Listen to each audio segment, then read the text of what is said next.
Nous avons le plaisir d'accueillir ce soir Marion Gaillard, Raphaël Kraft et Olivier Adon. Donc Marion Gaillard, qui a organisé cette conférence ce soir, est professeure de sciences politiques à l'IEP ainsi qu'à Sudbury College depuis une toute petite vingtaine d'années et à Middlebury College. Elle est spécialiste de l'Europe, mais heureusement, elle enseigne aussi des cours sur l'immigration, donc ce semestre, un cours sur la France et l'immigration. Raphaël Kraft est journaliste indépendant, il réalise des reportages et des documentaires pour de nombreuses radios publiques, particulièrement France Culture, dont vous pouvez écouter ces podcasts qui sont passionnants. Il est l'auteur de Passeur, qui est le témoignage de son rôle auprès d'un migrant. Olivier Adam est écrivain et scénariste. Il est co-scénariste du film Welcome et l'auteur de nombreux livres, dont Des vents contraires, Je vais bien, ne t'en fais pas, et À l'abri de rien, qui traite de l'aide aux migrants. Donc c'est à vous. Merci beaucoup. Merci.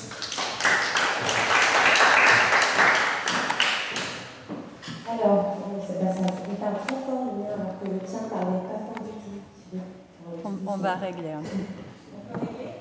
Oui, on peut régler. Alors, bonsoir à toutes et à tous. Merci beaucoup d'être venus nous écouter ce soir pour parler de l'immigration.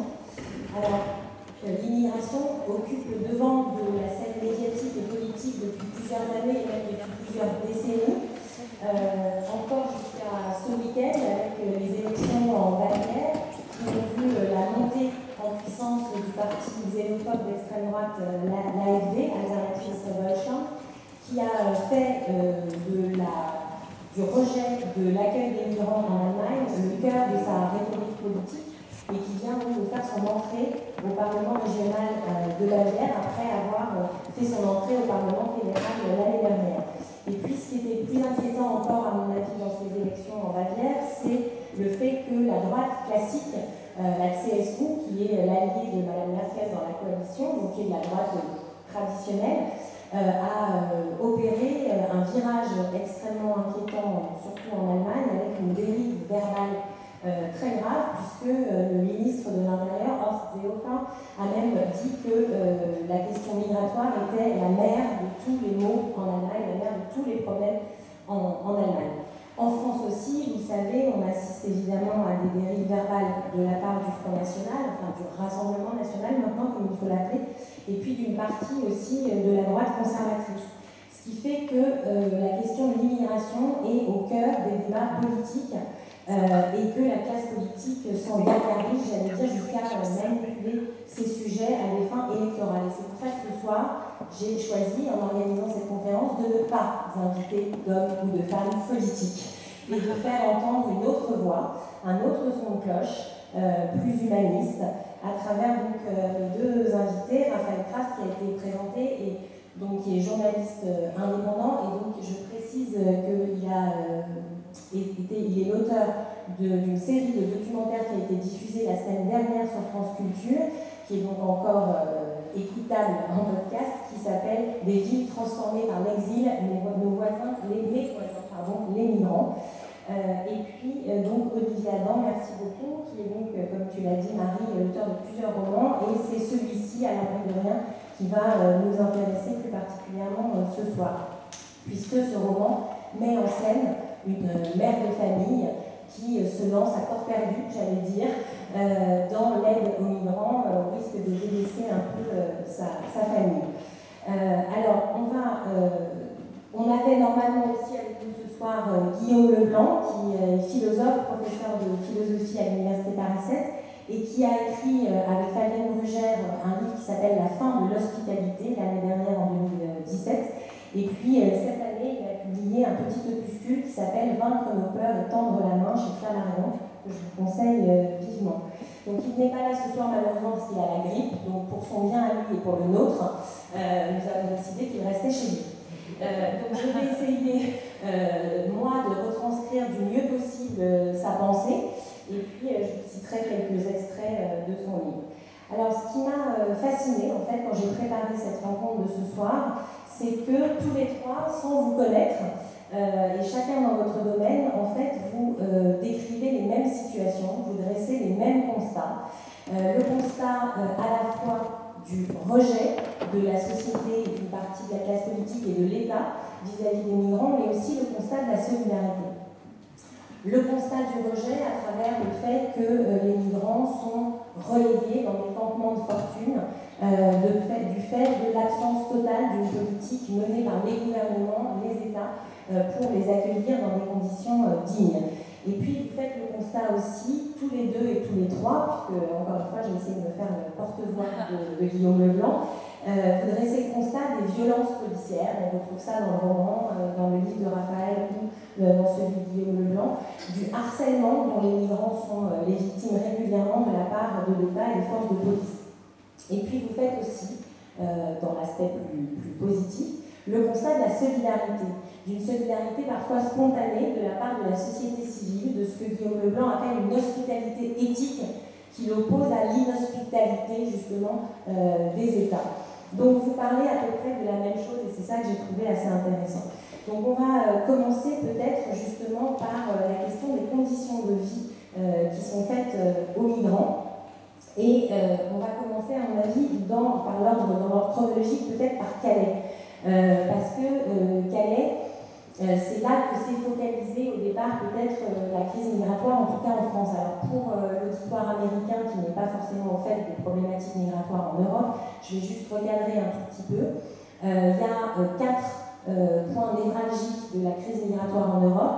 Calais, qui a vu affluer depuis à peu près une vingtaine d'années des migrants venus d'abord d'Europe orientale et notamment d'ex-Yougoslavie, pour passer en Angleterre et puis ensuite avec la guerre en Afghanistan et la guerre en Irak, de nombreux Afghans, Kurdes, Irakiens qui veulent tous en fait passer en Angleterre parce que Calais est le port le plus proche des côtes anglaises. Pourquoi ils veulent passer en Angleterre? Parce qu'il y a une facilité avec la langue et parce qu'ils ont souvent un cousin, un oncle, un ami qui peut les héberger momentanément, leur trouver un petit job dans un restaurant par exemple. Ensuite, il y a d'autres points d'entrée vers l'Europe. C'est évidemment l'Italie, où beaucoup de migrants d'Afrique subsaharienne affluent jusqu'en Libye. Donc ils traversent le continent africain, ils arrivent en Libye et là ils essayent de passer dans des embarcations de fortune pour atteindre une île italienne en général et ensuite pour rejoindre ainsi l'espace Schengen. Sur l'Italie, il y a aussi, on en parlera, la frontière franco-italienne, puisque une fois qu'ils sont en Italie, beaucoup essayent ensuite de remonter et de passer en France. Et donc cette frontière qui se situe dans les Alpes. Et puis vous avez aussi l'Espagne, avec le détroit de Gibraltar, mais aussi les 2 enclaves espagnoles au Maroc que sont Ceuta et Melilla. Et là aussi des migrants qui affluent depuis l'Afrique subsaharienne pour passer en Europe, atteindre le Graal de l'espace Schengen.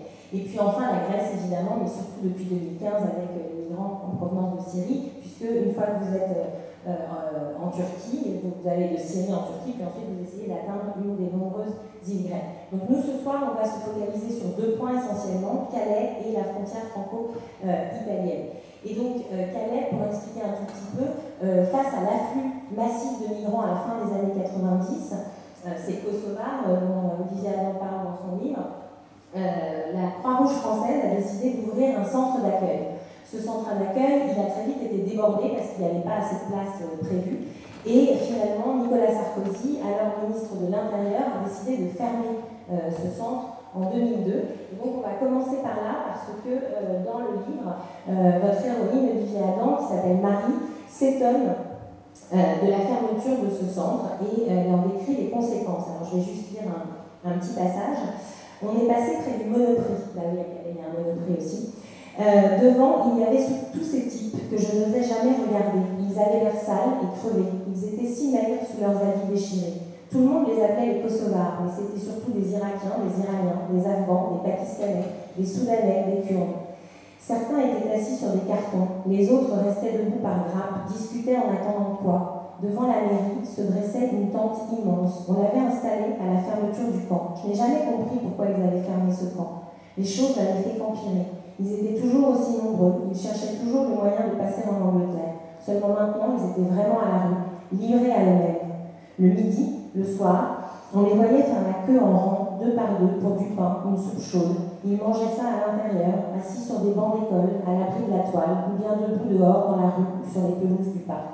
La nuit, ils dormaient, on ne savait trop où ils pouvaient, dans la forêt, les sous-bois, dans les gares, les blocos, les halls d'immeubles, les hangars, les entrepôts, les chalets de plage.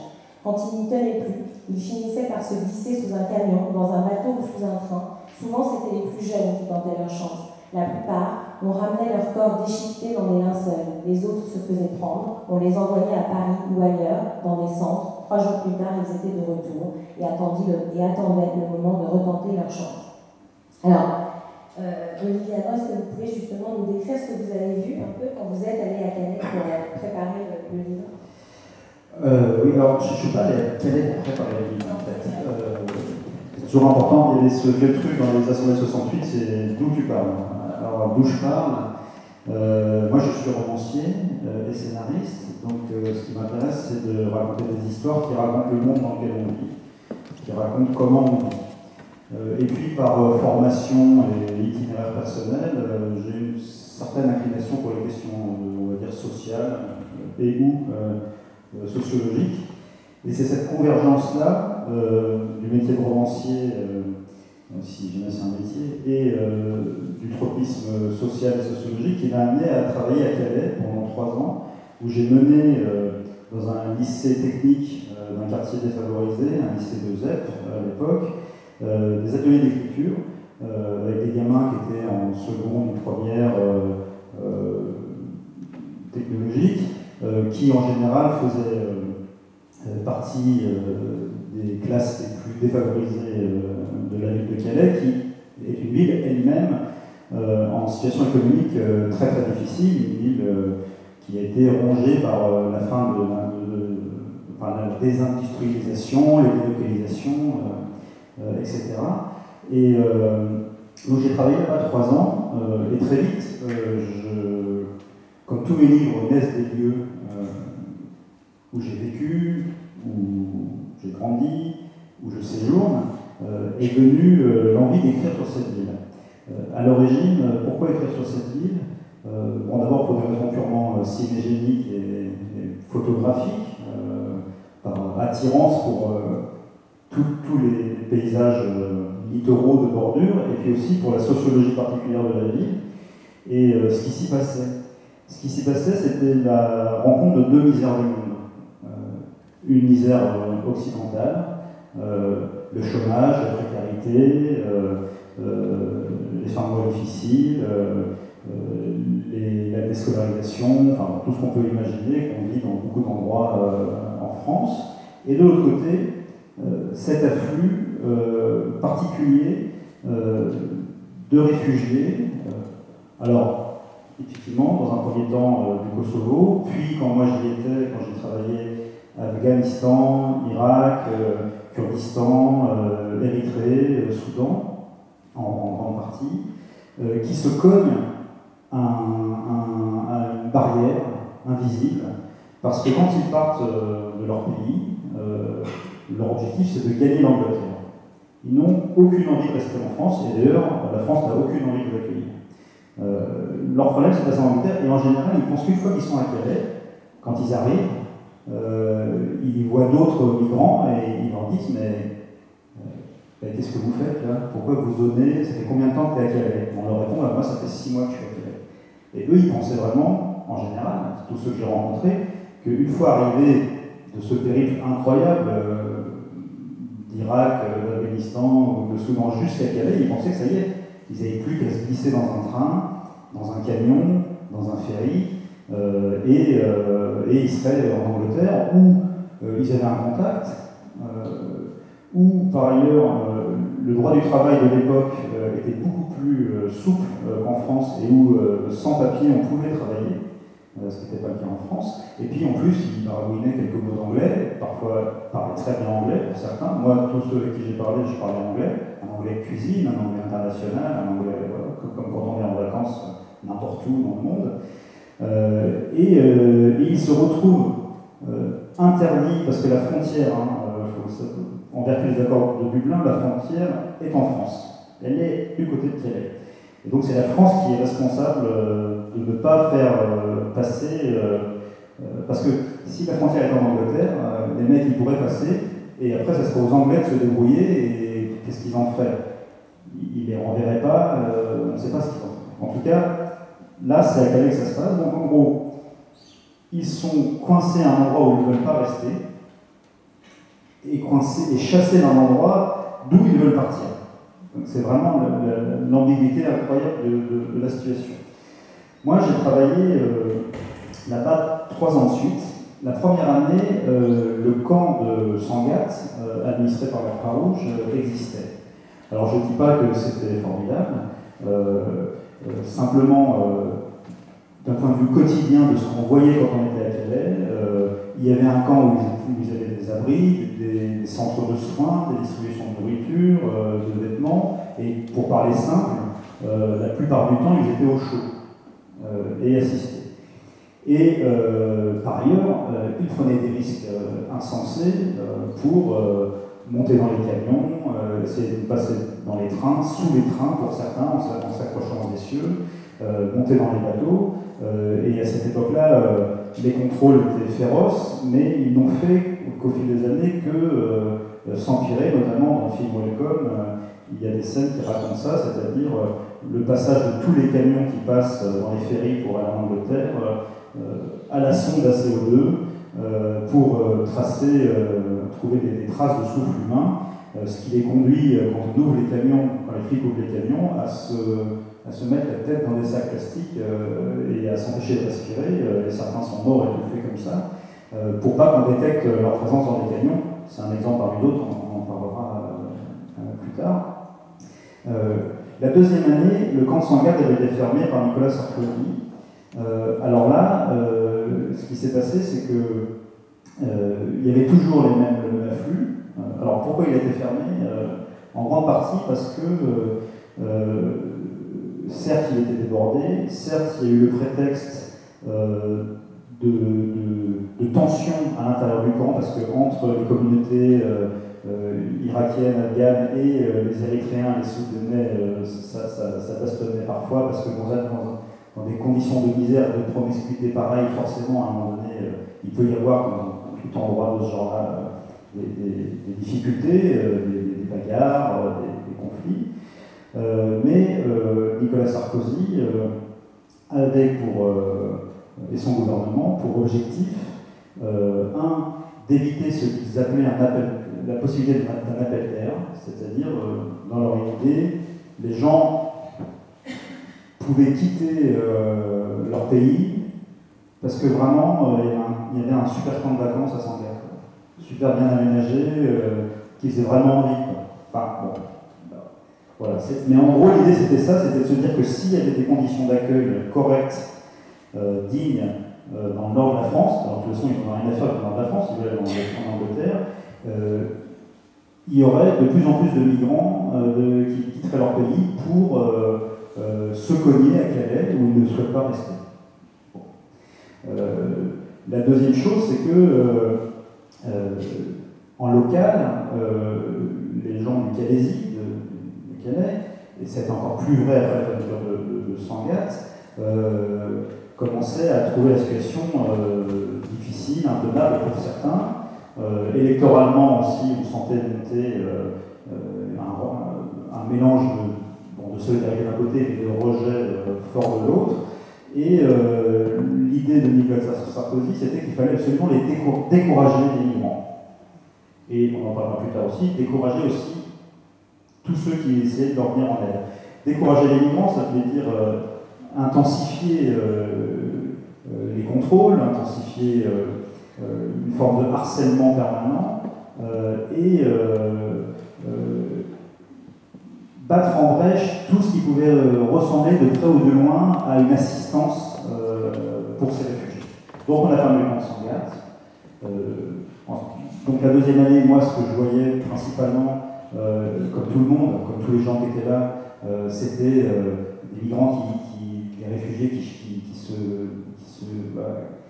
trouvaient abri là où ils pouvaient, comme il dit dans des hangars, désaffectés, dans des squares, dans des chalets de bord de plage. dans des blocos, voilà, tout simplement, et qui étaient systématiquement chassés de ces lieux dès que leur présence était détectée. Chassés manu militari, moi j'ai assisté pour le coup, alors je le raconte dans le livre, à une scène toute simple, hein, mais qui quand vous la lisez dans le journal ou quand vous entendez à la radio, vous dites c'est bien triste, mais quand vous êtes juste à côté, c'est tout de suite choquant. Je me promenais la nuit, comme j'aime toujours faire, sur le bord de mer, et là il y a une succession de chalets qui sont normalement des chalets où l'été venu, les estivants mettent leurs serviettes, les bouées canards, les bouées crocodiles, les ballons, les seaux, les pelles et tout ça. Et donc ça fait un abri. Les réfugiés, un certain nombre de réfugiés ont fini par penser qu'ils pouvaient y passer la nuit à l'abri de la pluie, parce qu'il pleut beaucoup à Calais, et qu'ils auraient peut-être froid, mais au moins ils seraient à l'abri de la pluie. Et là, j'ai vu arriver, se garer en lisière de la plage un bus du CRS, et les mecs débarquaient, boucliers, matraques, armes à la main, défoncer les portes de tous les chalets et traîner les migrants.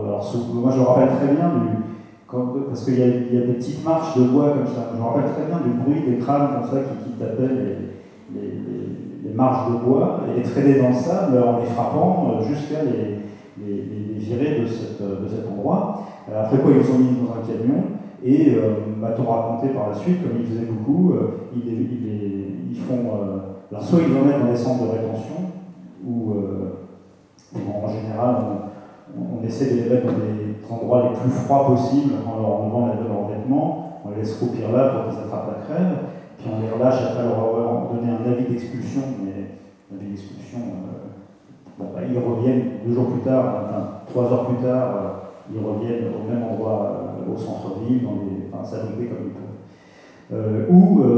Un des trucs à l'époque, c'était de rouler 1 heure, et puis les lâcher dans le Nord-Pas-de-Calais, au milieu des champs, et puis, si possible, on leur enlevait les chaussures. Voilà, on leur enlevait les chaussures, on leur supprimait leur blouson, on leur enlevait. Alors, si l'argent, ce qu'il faut dire aussi, c'est que parmi l'absence de ressources qu'ils avaient, c'est que le peu d'argent qu'il leur restait de leur périple, qui souvent leur a été prêté par un passeur dans le pays d'origine, qu'ils ont promis de rembourser une fois qu'ils seront en Angleterre, et ils pensent que ça va être facile, parce que dès qu'ils seront en Angleterre, ça ira vite, ils vont travailler, ils pourront envoyer de l'argent, puis ensuite, une partie de l'argent qu'ils gagnent, ils pourront leur donner, une fois qu'ils auront remboursé le passeur, ils pourront leur donner aux familles des villages qu'ils ont quittés. Donc le peu d'argent qu'ils ont, ils ne peuvent pas le dépenser, comme ils n'avaient pas du tout prévu de rester des mois et des mois à Calais, ils ne peuvent pas le dépenser pour s'habiller, se nourrir. Heureusement qu'il y a les associations de ça, il faut toujours qu'ils gardent un peu de sous au cas où ils n'arrivent pas à passer par eux-mêmes et où il faut payer un passeur qui, soi-disant, va les aider à monter dans les camions, sur la bonne aire d'autoroute, à la bonne heure, au bon endroit. Donc si en plus on leur enlève cet argent-là, on leur retire leur portefeuille et puis on les balance quelque part, ils se retrouvent absolument plus que jamais à l'abri de rien, sans aucune ressource. La 3e année, ça a été la première constitution d'un camp de fortune qu'on a appelé la première jungle. Donc c'était en gros, ils se sont, ils étaient tellement chassés du centre-ville, des plages, des locaux, des hangars, des docks et tout ça, qu'ils sont allés dans les bois, en retrait des falaises et des champs. Et là, ils ont créé des campements de fortune avec des toiles, des tents, des tentes, des cabanes en bois. Et ils se sont réunis à cet endroit-là, où la police, dans un premier temps, ne venait pas les embêter, ne les trouvait pas spécialement. Et ces camps-là ont été démantelés à plusieurs reprises. Voilà. C'est-à-dire que là aussi, on a considéré que ces jungles étaient des points de fixation qui pouvaient créer des appels d'air et des des afflux supplémentaires de réfugiés. Donc elles ont été démantelées à de nombreuses reprises. Une première jungle a été démantelée dès la première année. Ils en ont refait une à un autre endroit plus à l'est la deuxième année, qui a tenu plus longtemps. Et on a vu, il y a 2-3 ans, le dernier démantèlement de la jungle. Et après quoi, du coup, ils se sont plutôt dispatchés dans les villes autour de Calais, notamment à Grande-Synthe, où le maire, lui, a souhaité créer un centre d'accueil contre la volonté du gouvernement et des pouvoirs publics. Voilà, donc c'est un peu... alors, moi, je n'étais pas parti pour écrire là-dessus, spécialement.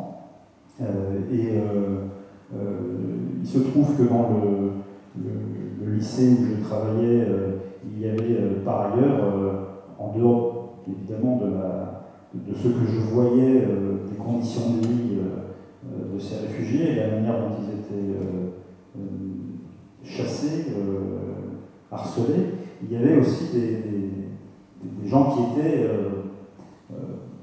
impliqués dans toutes les associations qui ont essayé et qui essayent toujours de faire en sorte que cette réalité soit un peu moins terrible en organisant des distributions de repas, des accueils en centre de soins, des distributions de vêtements, et ça contre la volonté de la politique générale du gouvernement et des pouvoirs publics locaux. Merci. Avant de passer la parole à Raphaël Kratz, je vais juste justement citer un extrait du livre de Guillaume Leblanc qui parle de la fermeture de Sangatte et de la jungle. Et ensuite, Raphaël nous parlera un peu de Calais, puisque un des épisodes de la série qui a été diffusée la semaine dernière se passe justement à Calais. En 1999, avec l'arrivée de populations du Kosovo qui veulent aller en Angleterre, la Croix-Rouge française ouvre en hâte un bâtiment qui sera détruit en 2002 par le ministre de l'Intérieur, Nicolas Sarkozy. Nous accusons cette destruction. À la suite de quoi, les migrants occupent dans le centre de Calais des usines désaffectées, qui seront à leur tour détruites au lieu d'être réhabilitées. Suite à quoi, les migrants occupent des terrains vierges rebaptisés jungles, qui seront à leur tour détruites malgré l'effort des associations et des bénévoles pour les rendre plus viables. Cette dernière n'a pas été... j'ai oublié un bout. Nous accusons cette destruction. Cette dernière n'a pas été prononcée par un verdict humanitaire, mais par une sentence policière. Le démantèlement, mot horrible, qui signifie ôter son manteau à quelqu'un, a été l'ultime dépossession des migrants qui aujourd'hui, alors même que plus personne ne sait ce qu'il en est des centres d'accueil et d'orientation, sont toujours plus traqués au point que leurs couvertures sont détruites, leurs abris gazés et que la politique de contrôle dans les centres d'hébergement et d'urgence est désormais programmée par l'actuel gouvernement. Alors effectivement, Guillaume Leblanc met l'accent sur la précarisation des migrants, le fait qu'on les maintient toujours dans le provisoire en détruisant les lieux d'accueil qui se forment au fur et à mesure, et que au lieu de tout ça, au lieu de créer des centres d'hospitalité, et là il fait un parallèle assez intéressant avec l'hôpital au sens propre du terme, c'est-à-dire un hôpital dans la société, c'est une structure durable, amenée à durer, dans laquelle il y a des séjours provisoires. Le séjour à l'hôpital est provisoire et la structure est durable. Et le but, c'est, vous êtes malade, vous allez à l'hôpital, on vous retape et vous réintégrez la société. Et ce qu'il dit, c'est qu'il faut créer de la même manière pour les migrants un hôpital, c'est-à-dire une structure durable dans laquelle eux vont se retaper après la traversée de l'enfer qu'ils ont vécu, et une fois qu'ils sont retapés, on les remet dans la société et ils pourront ainsi s'y intégrer. Mais qu'au contraire, l'État, lui, essaye de maintenir ce provisoire pour les raisons sur lesquelles on reviendra tout à l'heure. Voilà, donc ça me semble extrêmement important, cette analyse et cette parabole de l'hôpital, je la trouve assez intéressante. Et vous parliez du fait qu'il s'ingénie à toujours trouver des moyens de vivre. Et effectivement, Guillaume Leblanc dit qu'ils font preuve d'une ingéniosité incroyable pour rendre vivables des lieux invivables.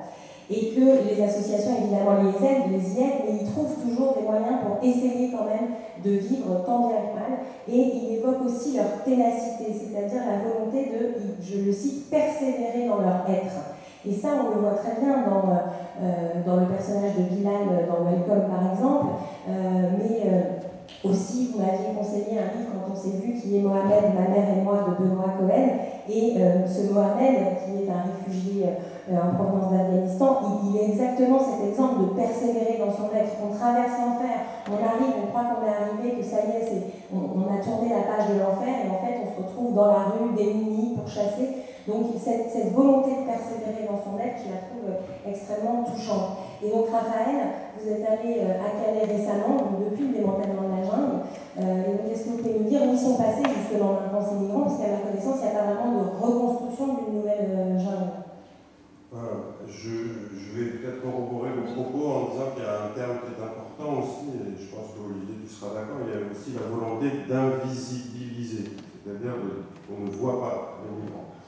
On le voit très bien à Paris, avec la disparition, en tous les cas, les démantèlements, comme vous les appelez, des camps à l'intérieur de Paris, pour à chaque fois repousser les migrants à l'extérieur du périphérique, pour qu'on ne les voit pas. En effet, de pas de Montmartre jusqu'en 2015, il y avait un camp sous le métro La Chapelle. Et c'est la même chose qui se passe à Calais, donc mise à l'écart et ensuite invisibilisation. J'ajouterais aussi que la jungle de Calais telle qu'elle existait avant la dernière jungle de Calais telle qu'elle existait avant son démantèlement, n'était pas seulement composée de personnes qui voulaient aller en Angleterre, mais également d'une grande partie, alors il est impossible d'avoir des données statistiques là-dessus, de personnes qui cherchaient à avoir accès aux droits. Moi j'ai des amis soudanais qui étaient dans des squats à Nantes, et que quand ils ont entendu que la jungle allait être démantelée, étaient allés à Calais justement pour pouvoir bénéficier d'une prise en charge. Et donc la population à l'intérieur de la jungle de Calais, quand elle a atteint 8 à 9 000 personnes, comprenait beaucoup de personnes qui voulaient avoir accès à ces fameux centres d'accueil et d'orientation. Quant à la situation aujourd'hui, j'ai envie de dire qu'elle a beaucoup évolué, mais finalement non, parce que je pense que moi je suis journaliste, ça fait des années que je couvre la question migratoire, et c'est un petit peu un travail sisyphéen, parce qu'on se dit, bah, tiens, ça évolue, les choses ont changé, en fait non. Donc aujourd'hui à Calais, on estime entre 1 millier et 2 milliers de personnes quand même, mais ils sont invisibilisés, c'est-à-dire que la traque, la chasse, la violence policière est telle que ces personnes se cachent, et se cachent de plus en plus dans les banlieues de Calais, et notamment dans les endroits où se trouvent les camions en partance pour l'Angleterre. La physionomie de la ville a considérablement changé aussi, puisque les murs, ou en tous les cas les barrières, se sont vraiment multipliées.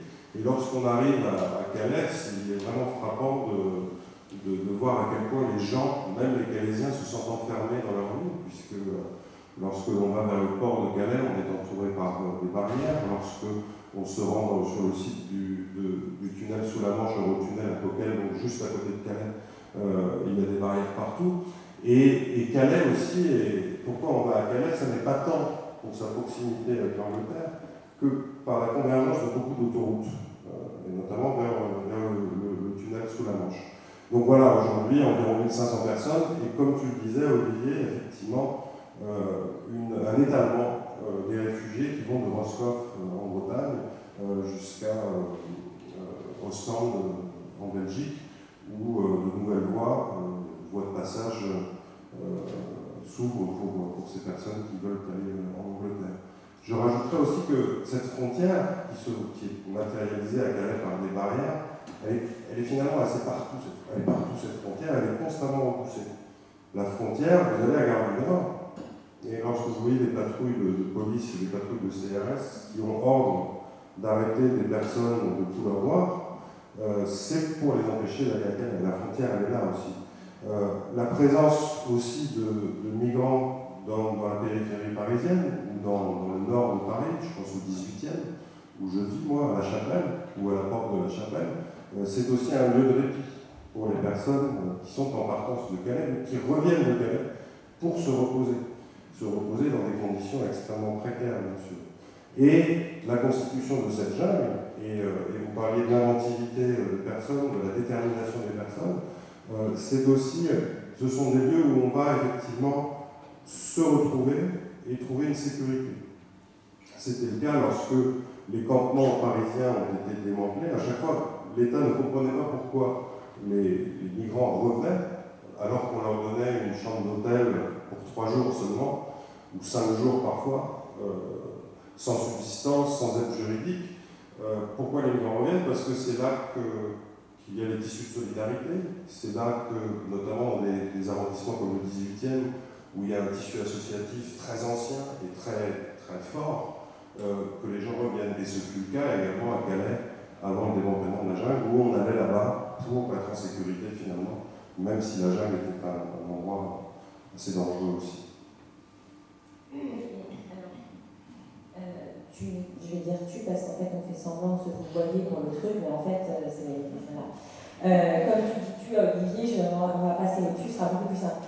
Et donc dans ton livre, page 109, tu parles de cette ténacité, parce que tu dis Satellite, qui est donc un migrant, a toujours tenté sa chance par le train. Il fait le pari de la statistique. À force de tentatives, il arrivera bien un jour où son wagon ne sera pas fouillé par la police à Gare-Arange, première gare française après l'Italie. Donc il y a cette idée qu'on tente sa chance, ça ne marche pas, on recommence. Comme tu disais Olivier aussi, on les renvoie de la jungle, on les ramène à 1 heure de route, mais ils sont là 2 heures après. Et on les ramène toujours plus loin, mais ils reviennent toujours. Oui, parce qu'à un moment donné, le grand jeu à Calais, c'était de les envoyer, non pas de les emmener de faire passer par le centre de rétention qui est à Coquel, mais de les envoyer dans des centres de rétention aux 4 coins de la France. Et 3 jours plus tard, enfin, selon le temps qu'ils mettaient, ils se retrouvaient à Calais à retenter une nouvelle fois de monter dans un camion, de passer dans un train, et même, puisque quand nous avons écrit Welcome avec Philippe Fleuret, nous avons imaginé un jeune kurde qui était plutôt sportif et qui, voyant des falaises anglaises qui par le haut temps semblent à 20 km de traversée, mais qui semblent juste à côté, pense qu'il peut tenter le coup à la nage. Et c'est arrivé après, et ça n'a pas marché, comme dans le film.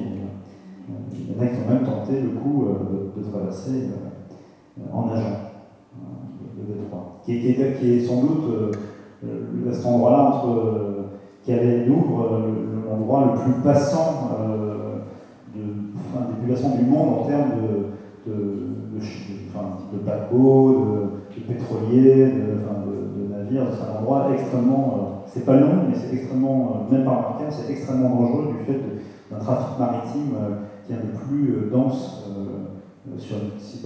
plus dense du globe. Et du coup, ce qui ressort de vos propos, et vous en avez tous les deux parlé, et Guillaume aussi, c'est, parce que là on décrit les violences policières, etc., mais c'est beaucoup plus grave que ça, parce que c'est une politique cynique de l'État. Tu parlais de la peine d'air, c'est-à-dire une politique délibérée. Et là aussi, j'ai retrouvé, Raphaël, dans ton livre, un extrait qui met le doigt très très bien là-dessus. Ce mépris du droit et de l'hospitalité, l'État l'a pour ainsi dire érigé en doctrine. Il a élaboré une opération d'influence destinée à décourager les réfugiés de venir chez nous, le fameux appel d'air que provoquerait l'éradication des camps de Calais et des trottoirs parisiens au profit de logements décents, respectueux de ces femmes, de ces hommes, de ces enfants meurtris par l'exil. Donc c'est vraiment, on est, d'après toi, dans une politique totalement délibérée. C'est ce que tu m'as dit aussi, Olivier, d'ailleurs. Oui, oui, tout à fait. Après, j'ajouterais quand même que tu citais Satellite, donc, qui est un des 2 héros de mon livre. C'est son surnom, Satellite, parce qu'il a des grandes oreilles. Et c'est lui qui se fait donner comme ça. Satellite, quand il fait le pari de la statistique, alors il est donc à la frontière franco-italienne. À l'époque, le camp de la Croix-Rouge à Vintimille était situé à côté de la gare. Donc lorsqu'il prend le train, généralement il s'est arrêté par les CRS à la gare de Menton-Gare-Avant. Il y a 2 gares à Menton. C'est la première, la plus proche de la frontière.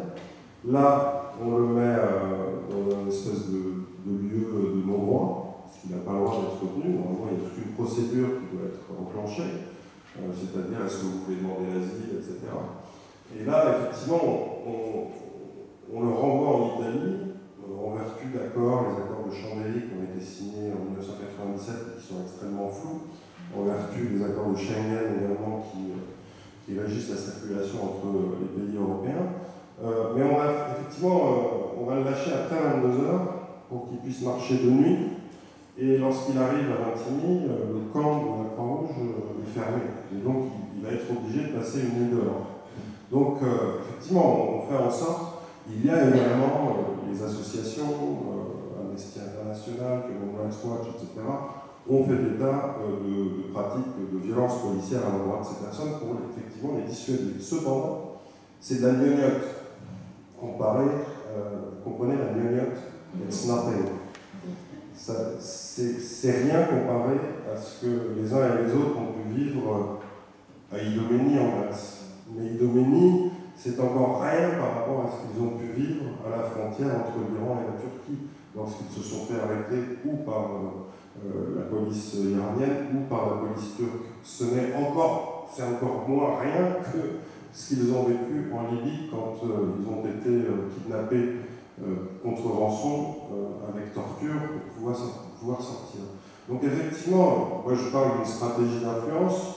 Alors c'est un grand mot, mais pour avoir fréquenté des fonctionnaires du ministère de l'Intérieur, des préfets, dans le cadre de nos métiers, c'est effectivement quelque chose que les gens pensent être quelque chose qui fonctionne, et on va tout faire, à la fois par la violence et à la fois par le non-accueil, pour que la France ne soit pas attractive.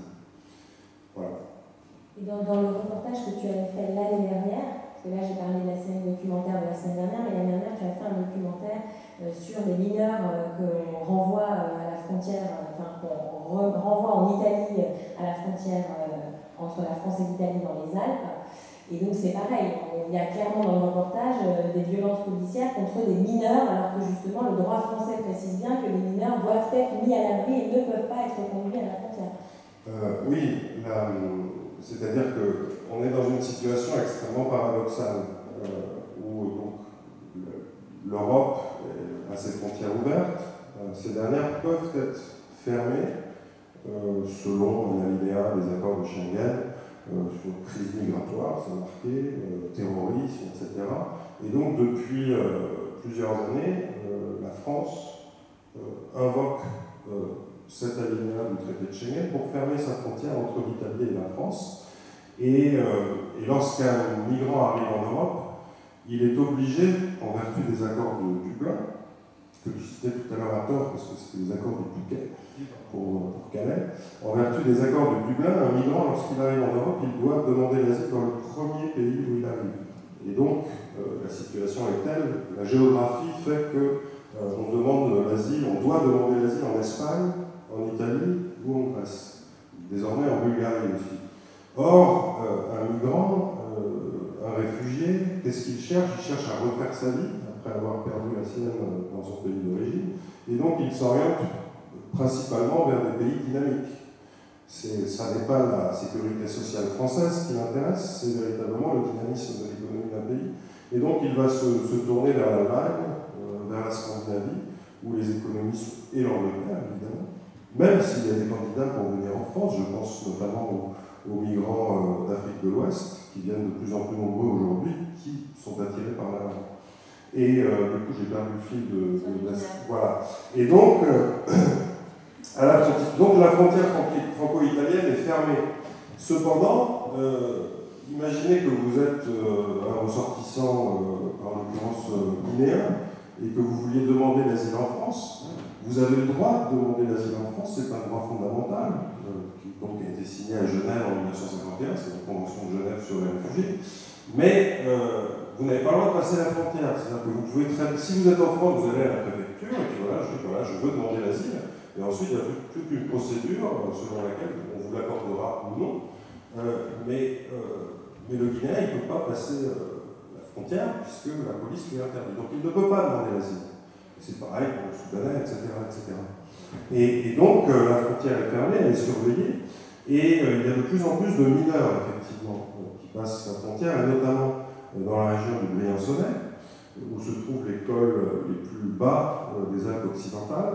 Et je me trouvais à peu près à cette époque l'année dernière, où il faisait beaucoup plus froid, où les premières neiges étaient déjà tombées, avec un guide de haute montagne dans le col de l'Échelle, qui est au-dessus de Briançon. Et à un moment, nous avons entendu une branche craquer, et à la lampe torche, on a découvert 4 jeunes mineurs déclarés, en ce sens qu'ils nous disaient qu'ils étaient mineurs, et selon le droit, la minorité est déclarative, avant que le juge de protection de l'enfance décide ou non de la minorité de ces personnes. Et donc l'enfant doit d'abord être considéré comme un enfant, avant d'être considéré comme un étranger. Et nous avions en face de nous 4 mineurs d'Afrique de l'Ouest, donc 3 Guinéens. Et conscient par expérience de la situation dans laquelle ils pourraient se trouver face à la police française, nous avons décidé de les emmener à Briançon dans un refuge dédié, organisé par la société civile à Briançon, puisque l'État ne s'en occupe pas non plus. Et nous avons été arrêtés par la police dans un petit village, à un barrage, parce que maintenant il y a des barrages. La frontière est véritablement militarisée dans ces régions, que ce soit à Menton ou au-dessus de Briançon. Et outre pour le fait que nous ayons été arrêtés comme mis en cause pour aide au passage irrégulier de la frontière française, ces 4 jeunes ont été renvoyés de nuit à 1h du matin dans la montagne à la borne frontière en leur disant messieurs, sans eau, sans nourriture, où il faisait -10 cette nuit-là, il y avait de la neige. Et cette pratique est effectivement commune, elle est pratiquée également à Menton. Et lorsque, je ne sais pas si vous avez vu, mais hier, le ministre Salvini s'est plaint que les Français renvoyaient des migrants en Italie, et c'est tout à fait vrai, puisque la police française n'applique pas du tout les procédures à l'endroit des mineurs, mais également à l'endroit des réfugiés, puisque une personne qui arrive en France, qui pose le sol sur le sol français, à la première personne qui représente l'État, elle peut demander l'asile. Un policier, elle peut dire voilà, je demande l'asile en France. Et les cas de récépissé de la police où c'est antidaté, où on ne donne pas la bonne date de naissance, où il est dit que la personne n'a pas demandé l'asile, sont des gens, effectivement. D'ailleurs, Bilal, dans le film Welcome, il est mineur. Et il y a cette scène au tribunal où du coup ils ne peuvent pas le renvoyer, mais où en gros il fait comprendre qu'il faut qu'il parte parce qu'il passe par là. Donc c'est pas un hasard aussi, je suppose, si vous avez choisi qu'il soit mineur. Oui. D'ailleurs, cette scène au tribunal, il y en a aussi une dans le livre où en tout cas, je ne sais pas comment c'est maintenant, mais il y a un moment donné où les critères, quand on n'est pas mineur, pour obtenir l'asile, étaient aussi. Enfin, il y avait une injonction aux décideurs, aux juges, tout ça, d'élever le niveau de danger réel qu'on pouvait imaginer ou attester si, par hasard, le réfugié rentrait dans son pays. Et donc il y avait toute une négation de la situation d'urgence ou de la légitimité, parce que le truc c'est toujours considéré que les réfugiés ne quittent pas des pays pour cause de guerre ou de danger personnel lié à un régime en particulier, mais pour des raisons économiques. Et donc, dès que c'est pour des raisons économiques, ça enlève totalement le droit à la protection. Voilà. Et ensuite, oui, sur cette histoire d'une politique sciemment mise en place, on revient à ça, tu parlais d'invisibilité, et je répète ça, de découragement, en tout cas à Calais, ça se traduisait par exemple par le fait de multiplier les interventions, évidemment les démantèlements on a parlé, mais aussi les interventions où on allait contrôler les réfugiés et vérifier qu'ils étaient en situation illégale, et donc les expulser de l'endroit et les emmener dans les centres de rétention, je ne sais quoi, au point de confort minimum. Dont d'ailleurs les horaires de droit d'ouverture devait être absolument limité. La distribution de repas sous abri ne devait, par arrêt préfectoral, était autorisée, les associations pouvaient le faire, mais ne devait se passer que de telle heure à telle heure, avec tout à coup, ils étaient très tatillons sur les conditions de sécurité. C'est-à-dire que cette salle ne peut accueillir que 200 personnes en même temps, donc si on avait 220, on fermait tout, on explique aux associations qu'elles ne remplissaient pas et on fermait parce que l'idée c'était qu'il ne fallait surtout pas qu'il reste plus d'une demi-heure ou 20 minutes à l'abri à manger. Pareil, dans un centre de distribution de vêtements où il y aurait un chauffage, il ne fallait surtout pas qu'il passe plus de 5 minutes à choisir des vêtements, parce que à ce moment-là, c'est un peu de confort, c'est un moment au chaud, c'est un moment... et donc voilà, c'était... et c'est ce qui fait qu'à un moment donné, les associations étaient elles-mêmes empêchées de travailler. Je pense par exemple à un truc où l'association Salam à l'époque voulait simplement installer des douches. Et ça a été refusé par le préfet. Et ils ont commencé à monter et elles ont été détruites dès le lendemain. Juste des douches. Voilà, des douches et des toilettes. Mais dans Welcome, d'ailleurs, il y a cette scène où ils viennent tous à la piscine pour pouvoir se doucher et ils sont refoulés justement de la piscine parce que évidemment les gestionnaires de la piscine ne veulent pas que ce soit utilisé comme des bains publics. Donc effectivement, on retrouve ce genre de problématique. Je vais terminer sur cette question de la politique délibérée de l'État en citant Guillaume, puis on passera quand même au versant un peu plus humain qui est la solidarité de la société civile. Alors, les discours de politique migratoire masquent en réalité un traitement toujours plus policier, dénoncé par les ONG, les associations et une partie de la société civile, et jusqu'à la conférence des évêques de France. Les exemples sont hélas trop nombreux. On a des témoignages qui affluent de migrants gazés par les forces de l'ordre, réveillés en pleine nuit, dont on lacère les tentes, dont on confisque les effets personnels. Comment ne pas accréditer tous les récits de celles et de ceux qui ont eu à subir le gazage de leur point d'eau, des repas distribués? Comment ne pas se souvenir parmi tant d'autres des violences policières qui se sont déchaînées contre les migrants, pour la plupart érythréens et soudanais, le 8 juin 2015 devant la halle Pajol dans le 18e arrondissement de Paris et qui ont été dénoncés par le groupe d'information et de soutien des immigrés.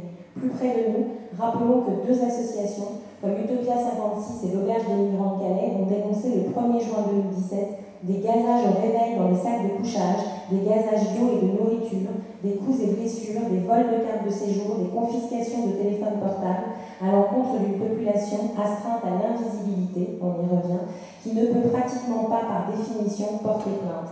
Décourager les migrants, voilà la raison d'être de cette violence. Le but est de créer un enfer pour les migrants afin qu'ils partent.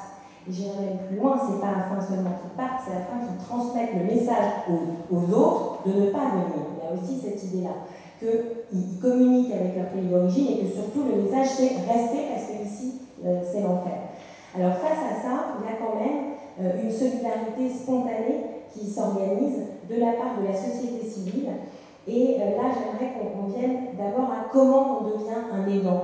Et ce qui m'a frappé dans ton livre, c'est le fait que c'est un peu par hasard, et tu me l'as dit d'ailleurs, j'ai voulu faire en sorte que mes 2 héros, Marie dans À l'abri de rien et Simon dans Welcome, ce ne soient pas des gens engagés en politique, mais ce soient des gens qui viennent à l'aide, en fait, un petit peu comme ça, oui, par hasard. Oui, alors je crois qu'en général, c'est pas par hasard, hein, ce sont souvent des gens qui ont une forme d'engagement humaniste qui est préexistant et qui, face à l'afflux de migrants, vont, en plus de ce qu'ils font d'habitude d'un point de vue associatif ou personnel, vont aussi prendre en charge à titre personnel cette situation-là. Simplement, d'un point de vue romanesque ou cinématographique, je voulais placer le lecteur ou le spectateur face à un protagoniste qui fait le même chemin qu'eux. C'est-à-dire qu'il passe d'une réalité abstraite à une réalité humaine concrète. Voilà, on sait qu'il y a des réfugiés, on sait que c'est triste, mais mais ça reste les réfugiés.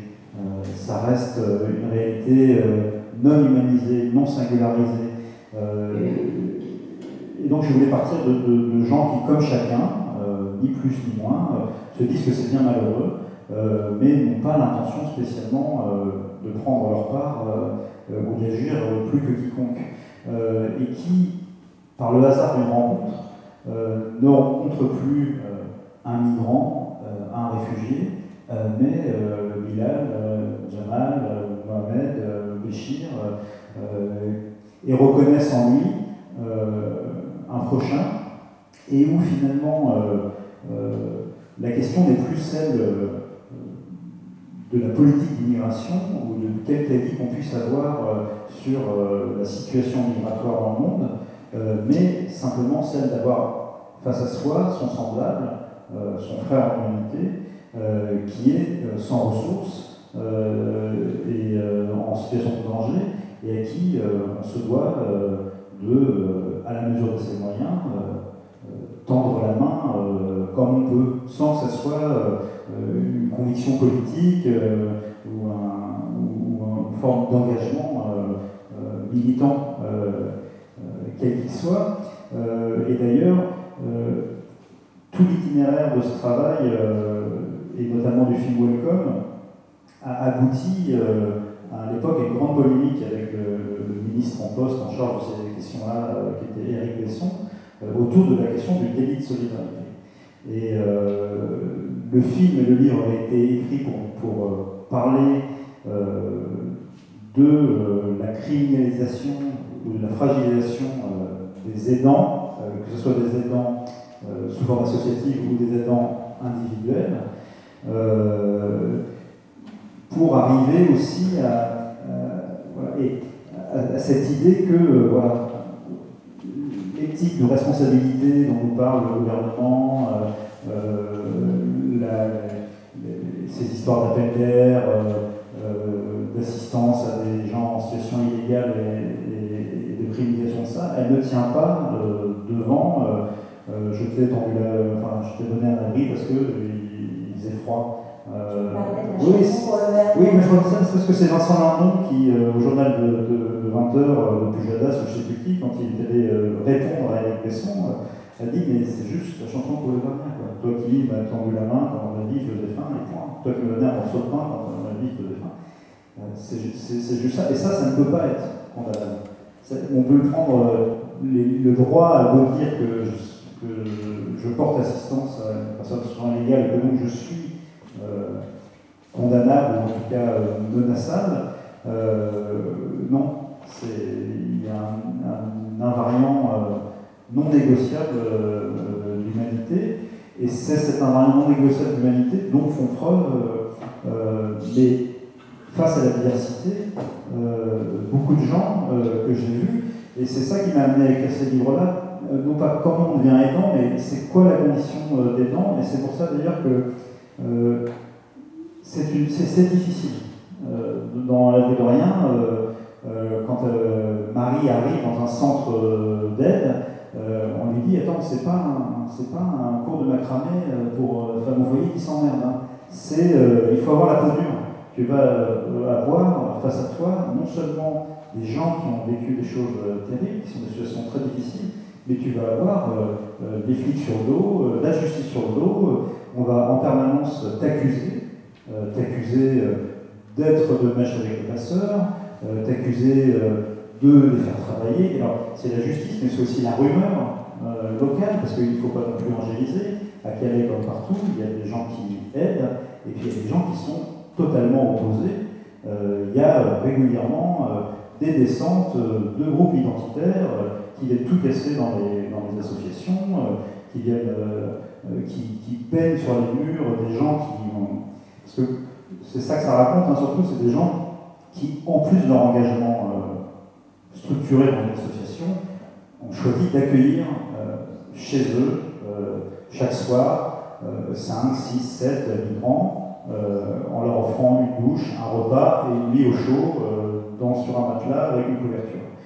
Et ces gens-là sont évidemment inquiétés par la police, qui les considère non seulement pour assistance à personnes en situation illégale, ce qui est condamnable, mais aussi assimilation, ils sont assimilés à des passeurs.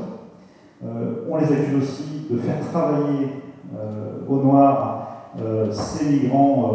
Alors ça va vite, hein, il suffit qu'ils aident à faire la cuisine. Quand on fait la cuisine pour 10, parce qu'ils sont là, qu'ils épluchent les carottes, et donc ils ont aidé. Il suffit qu'ils fassent le ménage après qu'on ait rangé les lits le matin. Ils travaillent, c'est comme si on les envoyait comme personnel de maison. Alors que le seul désordre qui range, c'est celui qu'ils ont causé par le fait d'être accueillis. Et puis il y a une rumeur qui est politique mais différemment, parce que le Front National est très fort dans ces endroits-là maintenant, de jeunes gens des blocs identitaires, des nationaux, qui vont être parfois violents ou menaçants par rapport aux gens qui aident. Voilà, enfin, il y a aussi cet aspect-là. Et puis il y a aussi la rumeur, quoi. Moi, quand j'étais quand j'allais là-bas, il y a une femme qui était très connue qui accueillait tous les soirs des réfugiés. La grande rumeur de certains Canadiens dans les cafés, quand on les interrogeait là-dessus, c'était qu'elle couchait avec eux. Que son truc, c'est qu'elle recevait des beaux mecs, des grands yeux noirs, ourlés, de longs cils, et qu'elle se les tapait. C'était pour ça qu'elle les accueillait. Il ne fallait quand même pas croire que c'est parce qu'elle avait le cœur sur l'âme. Hein. Et puis il y avait aussi une réactivité. Je me souviens d'un prof avec qui je travaillais, qui avait été vu par des parents d'élèves prendre 3 migrants dans sa voiture pour les ramener du centre-ville à l'époque aux abords de la jungle. Oui, aux abords. Et le lendemain, il y a eu 10 parents d'élèves qui ont demandé qu'ils ne puissent plus enseigner. Parce que voilà, ils trouvaient ça immonde qu'il ait aidé. Et puis aussi, il allait transmettre des maladies, des choses de ce niveau-là. Donc la mobilisation de la société civile, sous forme associative ou individuelle, elle se heurte au fait que c'est délictuel ou qu'on essaye de le faire passer dans des activités pour tel. Voilà. Par exemple, une des raisons d'arriver, de perquisitionner des gens qu'on a vus, et donc pour les intimider, hein, parce que là aussi c'est le découragement qui compte, c'est de tout défoncer dans l'appartement de la personne qui a accueilli un soir un migrant ou qui les a conduits, à la recherche de faux passeports, par exemple, de faux papiers. Parce que forcément, ils savent très bien qu'ils n'en trouveront pas. Ou on les accuse souvent de leur avoir remis de l'argent. Et si on leur a remis de l'argent, c'est pour payer les passeurs, donc c'est comme si eux-mêmes payaient les passeurs, donc ils sont condamnables. Donc on a quand même un vrai... donc il faut avoir le cuir épais. Voilà. Oui, parce qu'il y a toute cette politique d'insécurisation des aidants, de harcèlement, mais aussi de criminalisation en vertu de ce qu'on a appelé le délit de solidarité, que tu évoques aussi dans ton livre, puisque tu l'as risqué, puisque tu vas nous raconter, puisque le livre s'appelle Passeur, c'est pas un hasard. Et donc il faut quand même préciser que ce délit de solidarité, il n'existe pas en tant que tel juridiquement, mais en fait il vient de ce qu'on appelle le CESEDA, c'est-à-dire le Code d'entrée et de séjour des étrangers et des demandeurs d'asile qui date de l'après-guerre, et dont un article précise qu'il est illégal de venir en aide d'une manière ou d'une autre à une personne en situation irrégulière.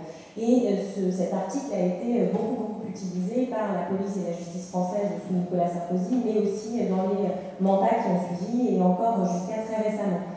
Et oui, parce que suite à c'est ce que j'allais dire. Suite au film Welcome, il y a eu un amendement qui a été déposé par les socialistes principalement, qui a été refusé par la majorité évidemment pour abroger le dit de solidarité. Après quoi François Hollande, pendant la campagne présidentielle, a reçu Vincent Macron, etc. Et a mis à son programme l'abrogation des solidarités. Il y a eu une modification de la loi, mais qui finalement, on le voit entre l'Italie et la France, avec le cas de Cédric Héroux. On parle beaucoup, n'est pas vraiment opérante. Et là, il y a une nouvelle modification cet été.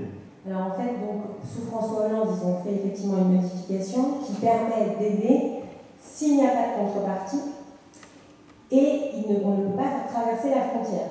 Alors, le problème, et puis si la dignité des personnes est en cause. Et donc les juristes et les membres des associations ont expliqué qu'il y avait deux problèmes dans cette révision faite sous François Hollande. C'est que d'abord, la dignité, elle est floue et que donc c'est interprétable de manière différente selon les juges. Et puis que la fameuse question de la contrepartie. C'est ça qui a été reproché à Cédric Herrou. C'est-à-dire que maintenant, ce que fait par exemple Vincent Lindon dans le film, sous François Hollande, ça ne pourrait plus vraiment être considéré comme un délit de solidarité. Mais à partir du moment où on peut considérer qu'il y a une contrepartie, alors là, ça devient illégal. Et pour Cédric Herrou, la contrepartie, c'était qu'en fait, il était militant et que donc il faisait ça par acte de militantisme et que la contrepartie, c'était donc la satisfaction militante de contrecarrer la politique de l'État. Donc c'est sur cette base-là qu'il a été accusé. Et donc là, cet été, en juillet, le Conseil constitutionnel a rappelé le principe de fraternité. Et donc maintenant, c'est légal, il n'y a plus de délit de solidarité au sens dont on vient de parler, c'est légal de venir en aide à une personne sur le territoire français, que ce soit pour lui donner des vêtements, le loger, le nourrir, etc. Ce qui reste illégal, c'est de faire passer la frontière. Ça reste illégal. Or, comme on voit très bien dans ton livre, et quand on discute avec les gens qui s'occupent de migrants, notamment à la frontière franco-italienne, on voit bien que parfois on est obligé de le faire passer. Si vous venez d'aller vous balader en Italie et puis que vous rencontrez sur la route, alors qu'il fait froid, un migrant qui est en situation de danger, bah, vous le prenez dans votre voiture et vous l'amenez chez vous se réchauffer et oui, bah, vous passez la frontière. Et ça reste illégal.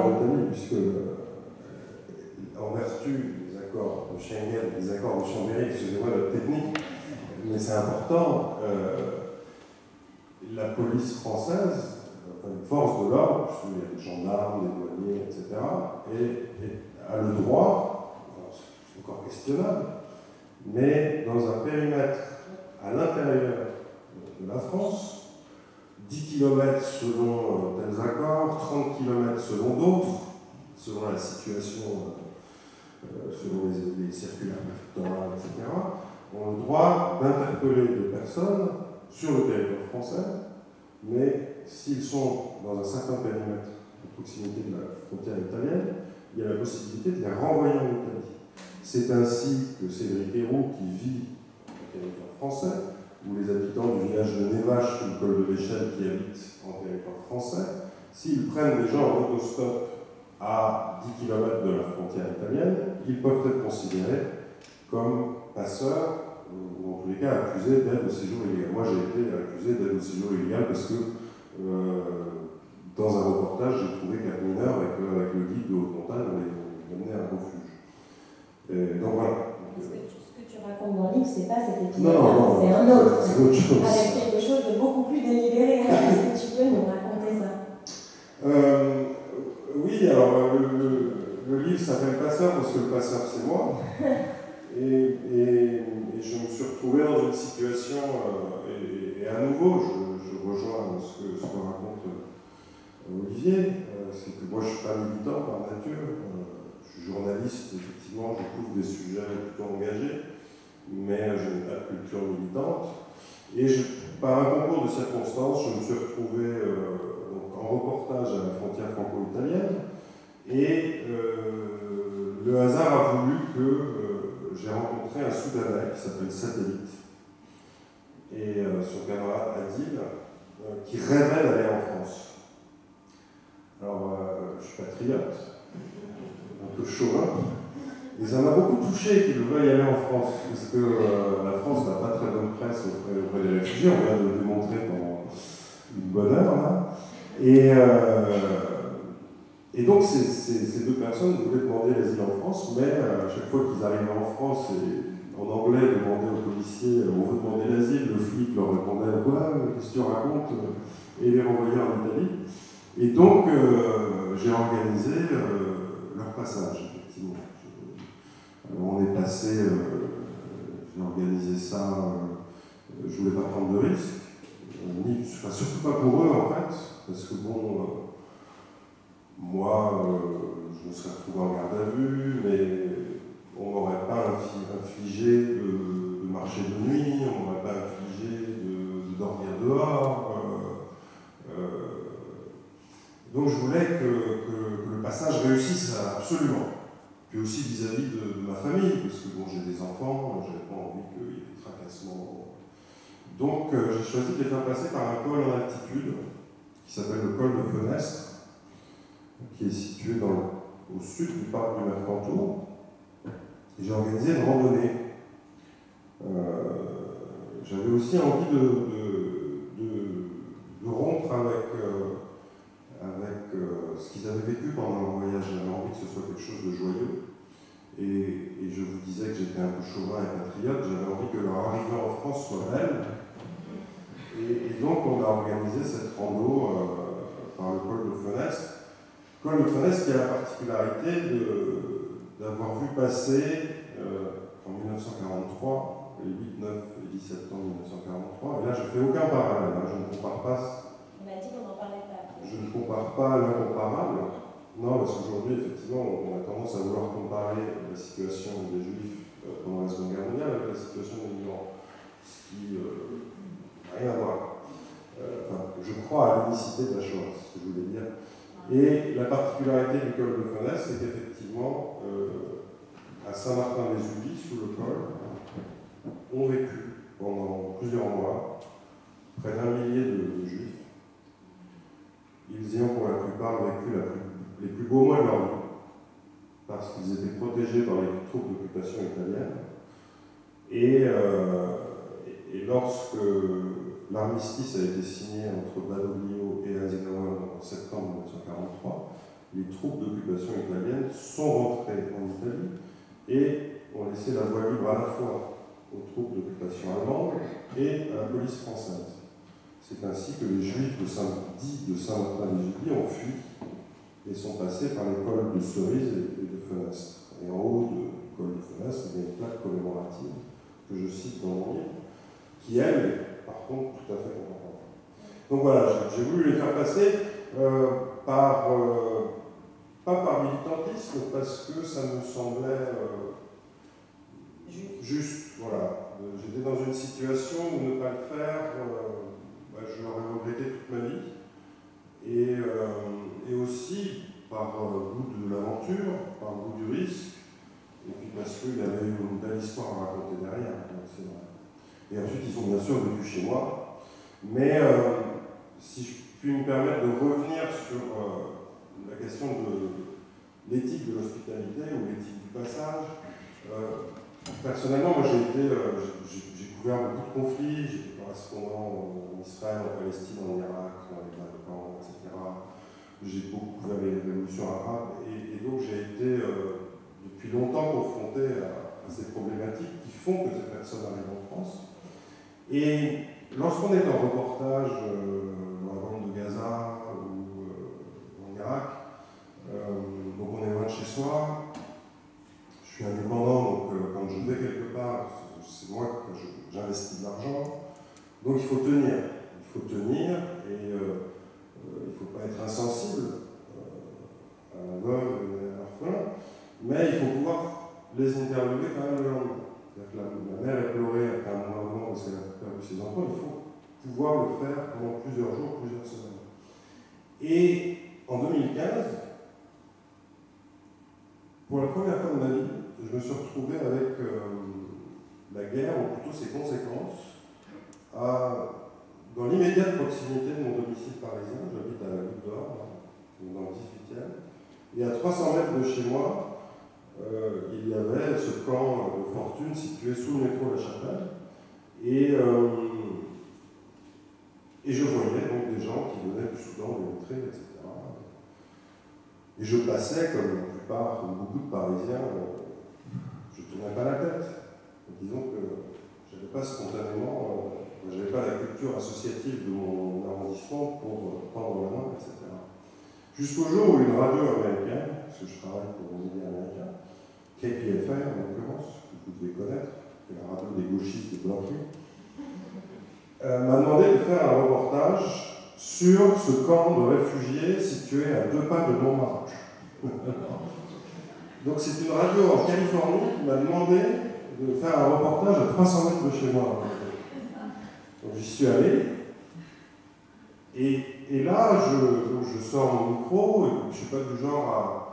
je fais surtout de la radio, moi, donc je ne sais pas, la télévision, et puis j'essaie de ne pas voler la parole, je passe du temps avec les gens, à me recueillir, etc. Et je me suis retrouvé dans cette situation où, quand j'étais à Gaza, le soir, je rentrais à mon hôtel, et puis cette femme, oui, c'est pas ma mère, c'est pas ma compatriote, je suis sensible à ce qu'elle me raconte. Mais là, je devais remercier une personne qui me ressemblait, qui appartenait à la classe sociale, CSP+, je sais pas, un haut fonctionnaire d'une administration régionale au Soudan, qui a menacé, un étudiant érythréen, des gens qui me ressemblaient, socialement en tout cas. Et elle éteint mon micro pour rentrer à 300 mètres chez moi et retrouver mon foyer, mon réfrigérateur, et surtout la douche chaude. Et c'est à ce moment-là que je me suis dit qu'il y avait quelque chose qui effectivement n'allait pas, et qu'on ne pouvait pas faire du reportage. Donc j'ai commencé à ce moment-là à accueillir des gens à la maison, dans une logique tout à fait éthique. C'est-à-dire que voilà. Et ensuite, je me suis retrouvé dans cette situation où ma fierté, mon honneur me commandait d'enfreindre la loi, et aussi démontrer par cette action toute l'absurdité qu'il y a toujours à la frontière franco-italienne, en ce sens que vous pouvez demander, quiconque peut demander l'asile en France. Et c'est ainsi qu'une famille kurde qui m'a fait agir, en l'occurrence, puisque j'étais à la gare de Vintimille, avec une jeune avocate, qui tentait de convaincre une famille kurde, avec des enfants en bas âge, de demander l'asile en France. Pendant une journée, elle leur a expliqué n'allez pas à Calais, on était donc à l'automne 2015, l'hiver allait arriver, la situation à Calais était dramatique, il y avait des enfants d'1 et 2 ans, et donc allez demander l'asile en France. Ce à quoi le Kurde lui répondit, mais vous m'emmenez à la préfecture? Et on était en Italie, et l'avocate lui répondit, non, je suis avocate, je ne peux pas vous emmener. Et donc il ne comprenait rien. Pourquoi vous me demandez de demander l'asile en France alors que la police m'empêche de le faire? Donc il s'est tourné vers moi.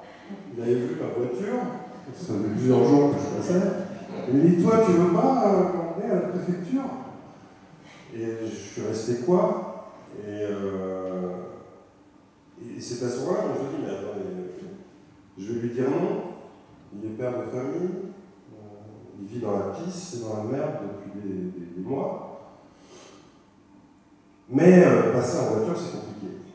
Parce que la frontière à Menton, dans le département des Alpes-Maritimes, elle est particulièrement surveillée. Donc j'ai appelé un ami, qui a appelé un ami, qui a appelé un ami, qui a appelé un ami, ils sont passés. Et au même instant, il y avait ce Soudanais qui m'a interpellé. Il m'a dit, je veux te parler dans ton micro. Et quand on est en reportage, on a parfois une démarche comptable. On se dit, est-ce qu'on a l'interview du policier, est-ce qu'on a l'interview du réfugié, est-ce qu'on a l'interview de l'avocat, du préfet, etc. Et j'avais tout, moi. Et donc je regarde le soleil, je dis non, j'en ai plein le cul. Là. Et puis il était, je sais pas, il y a eu ce regard, un peu comme vous êtes dans une queue de supermarché, et puis personne devant ou derrière vous, vous sympathisez, vous avez envie de boire un verre avec elle, restez pareil, je le trouvais sympa. Donc finalement j'ai sorti mon micro, et j'ai fait la plus belle interview de ma vie, certainement, puisque il était très touchant, beaucoup d'humour. Et je lui ai dit, est-ce que tu veux que je te fasse passer? Et il m'a regardé, il ne comprenait pas pourquoi. C'est-à-dire que ça faisait des mois qu'il voyageait, ça faisait des mois qu'il se faisait entuber, qu'il devait jauger constamment la nature des personnes qu'il avait en face de lui, où il était souvent question d'une mort, puisqu'il a traversé la Méditerranée, notamment le Sahara. Et finalement, il s'est laissé convaincre, pas tout de suite, mais il a accepté Bon, ok, je veux bien essayer. Et on a fait une merveilleuse randonnée. Voilà.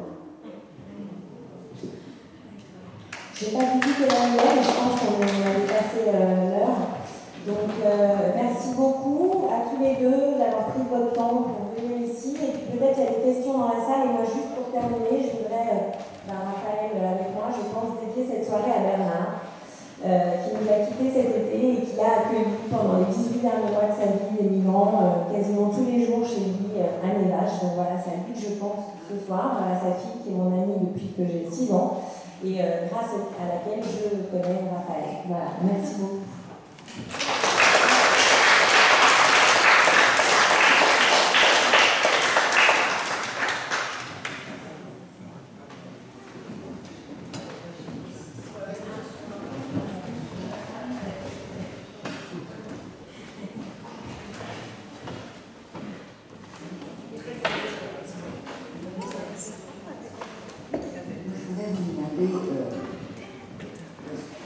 De l'autre côté de la frontière en Italie, ça se passe comment?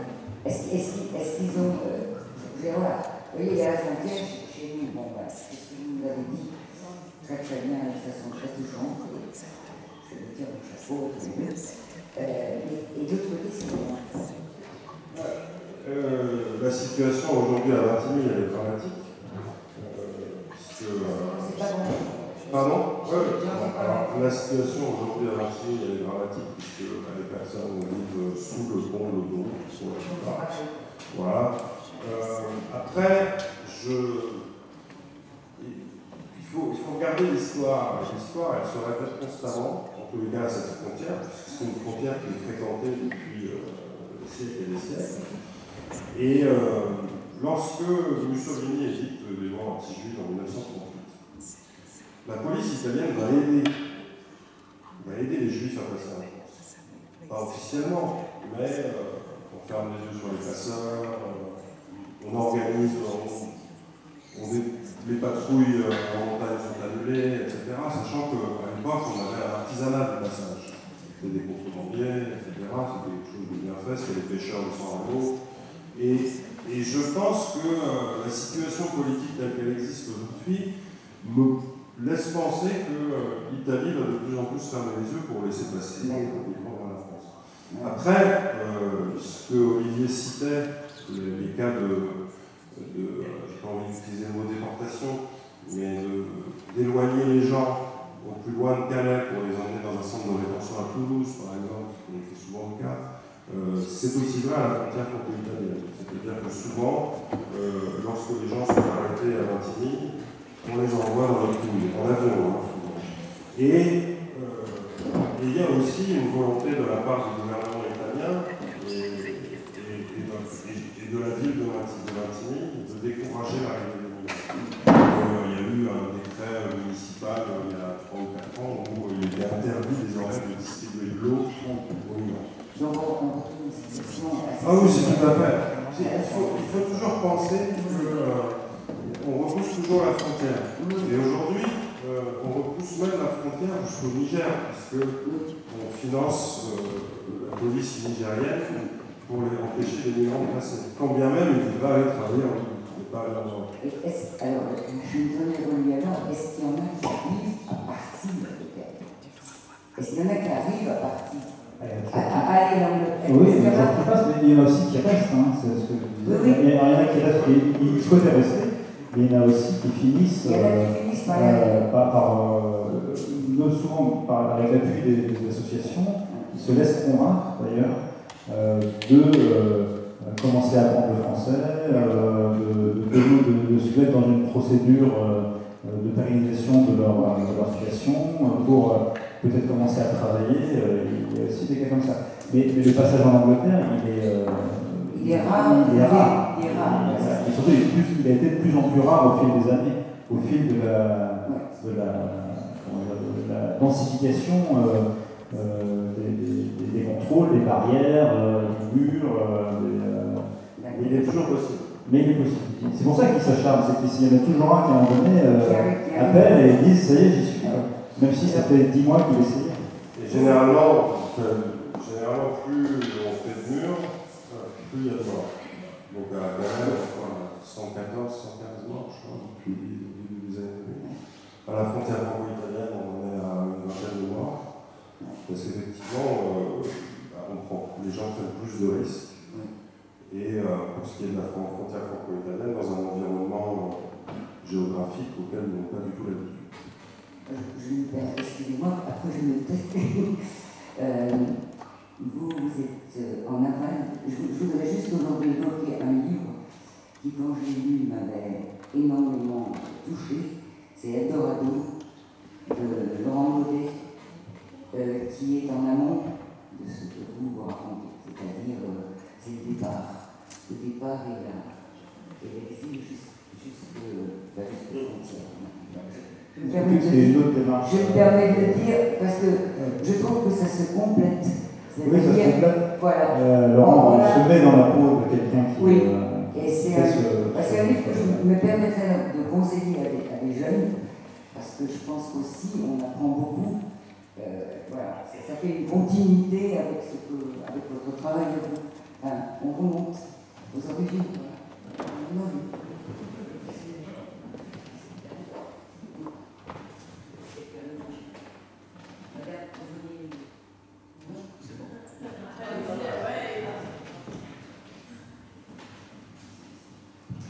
Bonsoir, j'avais une question en fait, c'est plus en fait la réflexion, la distinction que l'on peut faire en fait, entre le statut de réfugié et celui d'immigrant. Parce qu'on sait que, juridiquement parlant, ils ne bénéficient pas en fait des mêmes prérogatives juridiques. Alors c'est bien précisément en fait parce que l'immigrant et le réfugié, moi, c'est plus un choix de vocabulaire personnel de parler le plus possible de réfugiés, quand bien même ce n'est pas le statut qu'on leur octroie. Parce que il y a cette espèce de distinction permanente du migrant qui serait non légitime à quitter son pays pour venir en France ou en Europe, et du réfugié qui, lui, aurait des raisons sérieuses de fuir un danger. Et voilà. Moi, c'est une distinction qui est titre de romancier. Je me refuse à faire, donc à force, j'ai plutôt choisi de parler d'une manière générale de réfugiés plutôt que du mot migrant qui est devenu un mot péjoratif dans l'esprit du public et des politiques. Ouais, alors, plus précisément là-dessus. Non, je partage mon dire. En même temps, si vous dites migrant à des militants d'extrême gauche, si vous dites réfugié à des militants d'extrême gauche, par exemple, ils vont dire, si vous dites réfugié à des militants d'extrême gauche, il y a la partie victimisation. Et dans la mesure où ces derniers ne veulent pas faire de distinction entre le réfugié dit politique, le réfugié de guerre, et le migrant économique, ce qui est tout à fait valable. Après, on se s'entend sur le mot exilé. Voilà, on s'entend surtout. Moi, j'essaie d'utiliser le mot exilé aussi, et parfois de citer les trois qui migrants, évite, réfugiés ou exilés. Le mot exilé évite cette hiérarchie. Et après, s'il y a effectivement une volonté de la part du politique et également des médias de vouloir distinguer absolument le réfugié politique du migrant économique, c'est une notion qui est extrêmement difficile à déterminer et qui est très malléable dans le temps. Un réfugié, comment dire, si vous prenez par exemple l'exemple des Yougoslaves dans les années 50, c'était des réfugiés quand ils arrivaient en France. Mais quand on a commencé à ouvrir des usines à Belgrade, de voitures par exemple, leur octroyer la protection de la France à ces gens, c'était risquer de mauvaises relations diplomatiques avec la Yougoslavie. Donc on a arrêté d'accueillir des réfugiés yougoslaves et on les a transformés en migrants économiques. Donc il y avait toujours autant de Yougoslaves qui venaient, sauf qu'on les appelait des migrants économiques et on leur donnait le statut. Pendant la guerre froide, il était de bon ton d'accueillir des boat people parce que c'était la supériorité de l'Occident sur le communisme. Et donc à chaque époque, on va utiliser le mot réfugié ou migrant à l'aune en fonction d'un agenda politique qui diffère. Alors moi, je veux juste rajouter, justement, Guillaume Leblanc, lui, il ne parle pas de réfugiés parce qu'il dit réfugié, c'est un statut. C'est une fois qu'ils l'ont obtenu, ce statut. Et donc, il parle de demandeurs de refuge. Et puis, ce que je trouve assez joli, ils demandent le refuge, mais ils ne l'ont pas encore obtenu. Et puis, dans son livre, là, il parle beaucoup du tri. Et il dit, il semble presque normal de trier des humains, et ce tri joue à tous les barreaux de l'échelle. C'est d'abord un tri entre les migrants économiques et les réfugiés politiques, comme s'il était plus illégitime de mourir sous les coups et tortures d'un dictateur que de mourir de faim. Voilà, et donc, quelque part, lui, il remet en cause cette distinction, parce qu'effectivement, il estime qu'on pourrait aussi avoir des réfugiés économiques, parce que quand on meurt de faim, on meurt au final. Et on aura bientôt effectivement des réfugiés climatiques, donc peut-être que la distinction est périmée quelque part. Voilà. Oui, en même temps, je veux dire, est-ce que le réfugié politique, je ne sais pas, est-ce qu'il n'est pas antérieur, la personne qui fuit la dictature, c'est antérieur peut-être. Il y a des gens qui vont être tout le temps à la grande migration, parce que c'est des réfugiés économiques, on remonte aux Italiens, aux Polonais, au XIXe siècle aussi, dans les mines, dans les... Voilà. On n'a pas connu évidemment les mêmes problèmes, parce que la situation n'était pas la même, ni politiquement, ni économiquement. On a eu besoin d'aller chercher les travailleurs du Maghreb, on a eu besoin de... Et à ce moment-là, on ne les considérait pas du tout comme des voyants. Si, on les considère quand même. On allait chercher pour travailler chez nous. Parce que on les considérait, je suis d'accord avec vous, bien sûr. C'était pas si facile de s'intégrer, même avec les Italiens, dans le XIXe siècle. Mais aujourd'hui, c'est encore une autre dimension d'un autre monde.